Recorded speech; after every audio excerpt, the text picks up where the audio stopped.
Good morning everyone. Money chapter चल रहा है, चैप्टर 5 मनी। इससे पहले मनी में हमने क्या क्या पढ़ाया, थोड़ा सा उसके ऊपर ध्यान दे देते हैं। मनी में हमने सबसे पहले बार्टर सिस्टम को समझा। बार्टर सिस्टम क्या होता है, बार्टर इकोनॉमी क्या होती है, उसकी लिमिटेशंस क्या होती है। 4 लिमिटेशंस हमने पढ़ी थी इससे पहली वीडियो में। उसके बाद मनी की मीनिंग, और उसके बाद मनी सप्लाई क्या होता है, ये आप समझ गए होंगे। इससे पहले हम पढ़ चुके हैं मनी सप्लाई। हमने लास्ट मनी सप्लाई पर उसे एंड किया था। मनी सप्लाई क्या होती है, मनी सप्लाई फिर दोबारा समझा देता हूँ। बस 2 चीजें हैं मनी सप्लाई में। Currency held by the public, second demand deposits with the commercial bank. 2 चीजें याद रखनी है। जितनी भी करेंसी एंड कॉइन्स जो भी गवर्नमेंट पब्लिक के पास होती हैं, एक तो वो होती है मनी सप्लाई, और दूसरी होती है इसके साथ डिमांड डिपॉजिट। डिमांड डिपॉजिट्स का मतलब होता है जो भी पब्लिक का पैसा बैंक्स में जमा होता है, जिसे वो कभी भी किसी चेक से या विड्रॉल फॉर्म से निकाल सकते हैं, तो वो डिमांड डिपॉजिट, जब भी वो डिमांड करेंगे वो पैसा मिल जाएगा, इसलिए वो मनी सप्लाई में आता है। उसके बाद अब हम आज पढ़ेंगे मेजरमेंट्स ऑफ मनी सप्लाई और फॉर्म ऑफ द मनी। बस चैप्टर लास्ट होने वाला है, इसमें और कुछ नहीं है, बहुत छोटा सा चैप्टर है। काफ़ी चीज़ें सीबीएसई ने इसमें से हटा दी हैं, जैसे फंक्शन ऑफ द मनी वगैरह। तो हम केवल वही चीज़ें पढ़ेंगे जो हमारे काम की हैं, जो हमारे कोर्स में हैं, जो हमारे एग्जाम में आएंगी। तो यहाँ पर भी रिजर्व बैंक ने जो मनी सप्लाई को मेजर करने के 4 तरीके बताए थे, और उसमें से हम एक को डिटेल में पढ़ेंगे, M1, M2, M3, M4। इनको भी समझ लेते हैं, लेकिन जो हमारे कोर्स में है, जो हमें पढ़ना है डिटेल में, वो M1 पढ़ना है। अब यहाँ जो रिजर्व बैंक ने जो मेजरमेंट्स दिए हैं मनी सप्लाई के, उसमें फर्स्ट है M1। M1 में आता है C plus DD plus OD। In short C plus DD plus OD। C for currency and coins held by the public. DD का मतलब है demand deposits with the commercial bank, and OD other deposits. तो इसमें M1 में ये चीज आती है। दूसरा, इसको हम डिटेल में यहाँ पढ़ेंगे। दूसरा है M2। M2 में क्या आता है, M2 में M1 plus saving deposits with the post office. देखो ये जो मेजरमेंट किया गया है, ये स्टेप बाय स्टेप किया गया है, ये किस बेस पर किया गया है, लिक्विडिटी ऑफ द करेंसी, यानी कि जो मनी है उसकी लिक्विडिटी के बेस पर किया गया है। लिक्विडिटी का मतलब आप समझ सकते हैं कि जो जितनी ट्रांसफर करना है मनी को, जैसे ट्रांसफर करने में जितनी अच्छी सुविधा जिसमें होती है, जितनी आसानी से जो ट्रांसफर हो जाता है, वो लिक्विडिटी सबसे ज्यादा मानी जाती है। एग्जांपल ऐसे समझ सकते हैं, आपके जेब में पैसा है तो आप इजीली किसी भी चीज को खरीद लेंगे या किसी को पेमेंट कर देंगे, तो वो सबसे ज्यादा लिक्विड हो गया। उसके बाद दूसरा है डिमांड डिपॉजिट्स। जैसे डिमांड डिपॉजिट्स का मतलब है कि आपने चेक बनाया किसी बैंक का, क्योंकि आपका पैसा सेविंग बैंक में जमा है वहां, और उसे आप चेक के द्वारा किसी को भी चेक दे करके वो विड्रॉ कर सकता है। वो थोड़ा सा उसमें टाइम लग जाता है, तो उस सेकंड स्टेप हो गया। Third, other deposits. Other deposits में क्या क्या चीजें होती है, तो इस तरह से ये लिक्विडिटी के बेस पर। अब देखो M2 में थोड़ा सा लिक्विडिटी कम हो जाती है। कैसे कि M1 तो है ही उसमें, plus saving deposits with post office. Post office में सेविंग डिपॉजिट्स और ऐड कर दिया M2 में। अब सेविंग जो है पोस्ट ऑफिस में, अगर हम अपनी बचत जमा करते हैं तो वहां पर चेक वगैरह की सुविधा नहीं होती, तो वहां जाकर के पैसे निकालने हैं और फिर आपको खर्च करने हैं, तो थोड़ा सा टाइम लग सकता है, तो लिक्विडिटी थोड़ा सा कम हो जाती है। फिर M3 है M1 plus net time deposits with the bank. अब यहां पर M2 नहीं लिया, M1 तो ले लिया, प्लस M3 में plus net time deposits. Time deposits का मतलब है जो भी हम जैसे किसी अपने बैंक में जो पैसे रखते हैं, किसी भी बैंक में पैसे रखते हैं, तो उसमें क्या है टाइम डिपॉजिट्स, जैसे एफडी वगैरह फिक्स डिपॉजिट्स वगैरह कर देते हैं, या कितने टाइम बाद उसे निकालेंगे, तो वो जब चाहे जब नहीं निकाल सकते, अगर निकालेंगे तो फिर उसमें कुछ नुकसान होगा आपका, तो इसलिए उसको बहुत ज्यादा थोड़ा और कम लिक्विड हो जाता है, वो उसे बहुत जल्दी से आप किसी को दे नहीं सकते। तो ये M3 हो गया। और M4 में M3 का मतलब है M1 भी ले लिया प्लस नेट टाइम डिपॉजिट्स भी ले लिए M3 और plus total deposits post office, ये भी सब आ गया। टोटल डिपॉजिट्स पोस्ट ऑफिस में, सेविंग बैंक्स में जितने भी डिपॉजिट्स हैं, ये M4 में आ जाता है। M4 में और थोड़ा कम लिक्विड हो जाता है, यहाँ कुछ और डिपॉजिट्स पोस्ट ऑफिस वाले भी आ जाते हैं और M3 की भी आ जाते हैं। तो इस बेस पर ये जस्ट केवल डिवाइड किया है 4 स्टेप में मनी सप्लाई को हम कैसे कैसे मेजरमेंट मनी सप्लाई का करते हैं। तो इसमें आप M1 को हम थोड़ा सा डिटेल में पढ़ लेते हैं। M1 क्या होता है? C plus DD plus OD, बस ये बाकी तो आपको याद रखने हैं। ये यहाँ पर M1 को थोड़ा समझना है।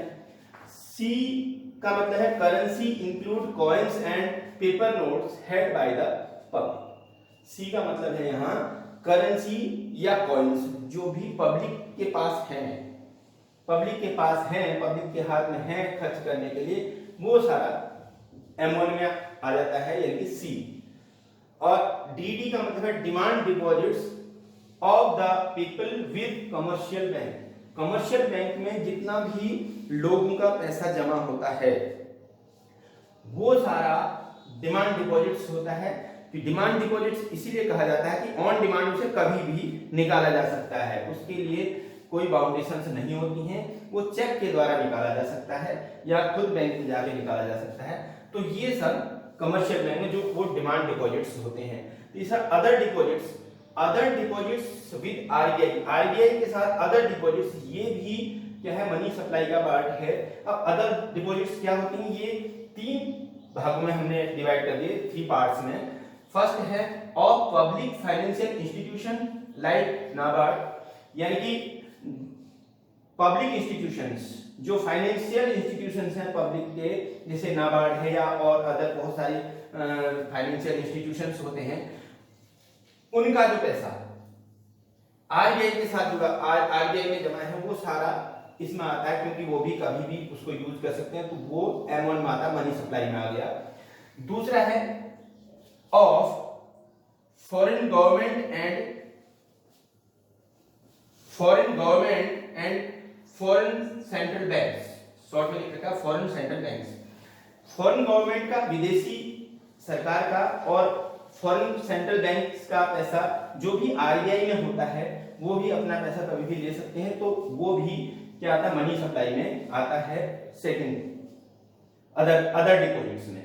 अदर डिपॉजिट्स का थर्ड पार्ट है of international institutions, financial institution like IMF, world bank etcetera.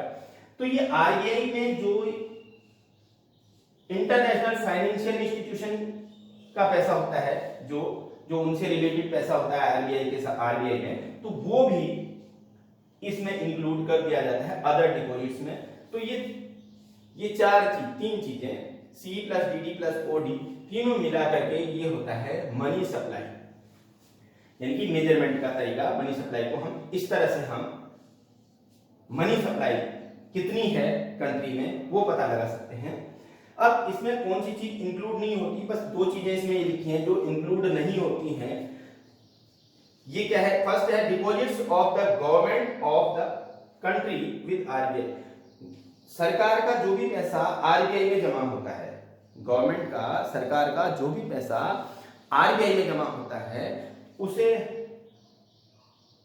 Money supply में नहीं लिया जाता। दूसरा, या अदर डिपॉजिट में नहीं लिया जाता, जो भी है मनी सप्लाई की ही पार्ट है ये। और दूसरी बात, deposits of the countries banking system with RBI, जो कंट्री के जितने भी बैंकिंग सिस्टम्स हैं, कमर्शियल बैंक्स हैं, उनका जो पैसा आरबीआई में जमा होता है, उसे भी हम मनी सप्लाई में के अदर डिपॉजिट्स में नहीं ले सकते। वो भी हम इंक्लूड नहीं करते हैं। और अब ये इतनी बातें आपकी समझ में आ गई होंगी। बहुत इजी चैप्टर है और कॉन्सेप्ट बिल्कुल लर्निंग वाले हैं। बहुत आराम से थोड़ा सा याद करेंगे तो याद रखने पड़ेंगे आपको, याद करेंगे तो ये बहुत इजीली आपका ये क्वेश्चन हो जाएगा जो भी आएगा इसमें से। तो अब इसके बाद हम थोड़ा सा एक नजर और उसमें डाल लेंगे कि form of the money, money किस किस फॉर्म में होती है। कभी कभी ये चीजें भी पूछ ली जाती हैं, तो इसे थोड़ा सा नोट कर लीजिए। उसके बाद हम फॉर्म ऑफ द मनी पढ़ते हैं।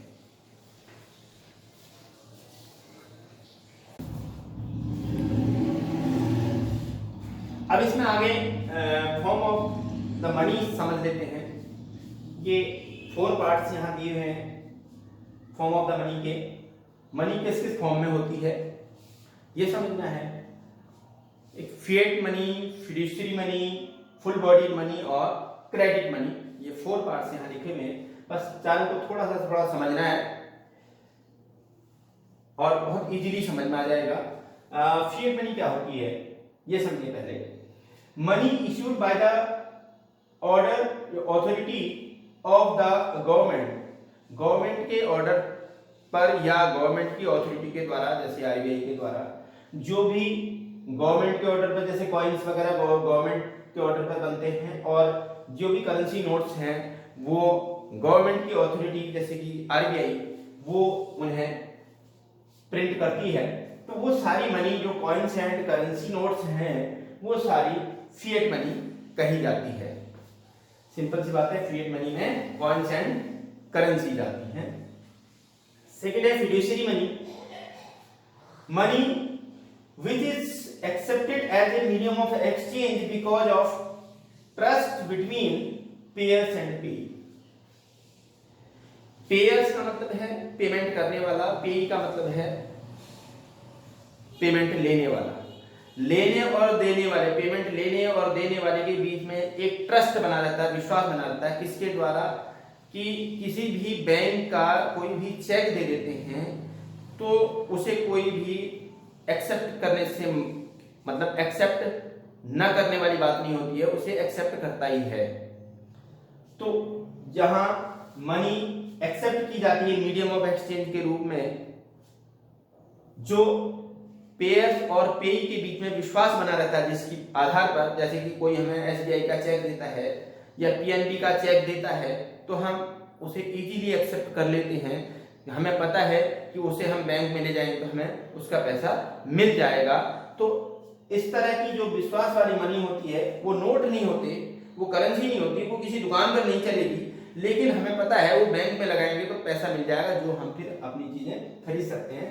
तो वो चेक होते हैं, तो उसे फिड्यूशियरी मनी कहा जाता है। वो भी पैसा है क्योंकि बैंक में जाके वो पैसे में कन्वर्ट हो जाना है। तो वो विश्वास होता है, एक विश्वास के आधार पर। अब ऐसा नहीं है कि कोई और अपने हाथ से कुछ भी लिख करके दे दे किसी पेपर पर, तो उसे उसमें विश्वास नहीं होता, क्योंकि जो लेने वाला है उसे पता है कि ये पैसा मिलेगा नहीं बैंक से। लेकिन अगर किसी बैंक की मोहर लगी हुई, बैंक का है तो चेक, तो उससे वो इजीली ले लेता है। थर्ड है full bodied money. Full bodied money क्या होती है? Full body whose commodity value is equal to the money value.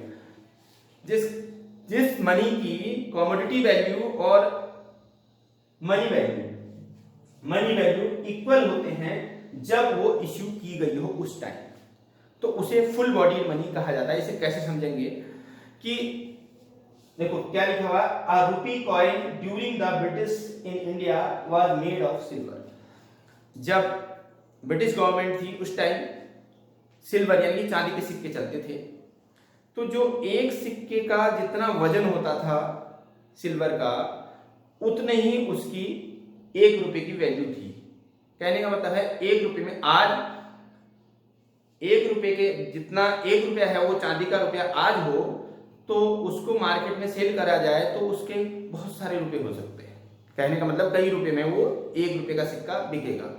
तो आज नहीं है ऐसा, लेकिन जिस टाइम वो बने थे उस टाइम 1 रुपए की चांदी अगर मार्केट में कहीं भी सेल करो तो 1 रुपए में ही बिकती थी। कहने का मतलब है उसकी कमोडिटी वैल्यू और उसकी मनी वैल्यू जब बराबर होगी, तो उसे जो मेटल लगा हुआ उसमें, उसको अगर हम पिघला करके उसे सेल कर दें तो भी वो उतने रुपए के ही बराबर बिकेगा जितना रुपया उसमें लिखा हुआ है, तो उसे फुल बॉडीड मनी कहा जाता है।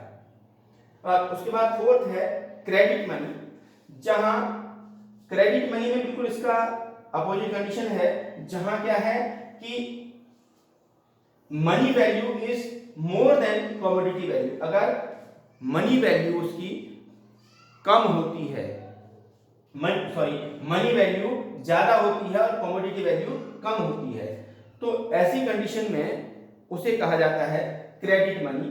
जैसे कि 1 rupee coin in India now, आज के टाइम में जो 1 रुपी का कॉइन है, अगर उसको मेल्ट करके उसको सेल कर दिया जाए तो वो 1 रुपए में नहीं बिकेगा। अगर 1-1 रुपए के 20 सिक्के हम मेल्ट करके उसको सेल करें किसी से तो वो 2 रुपए में भी नहीं बिकेंगे।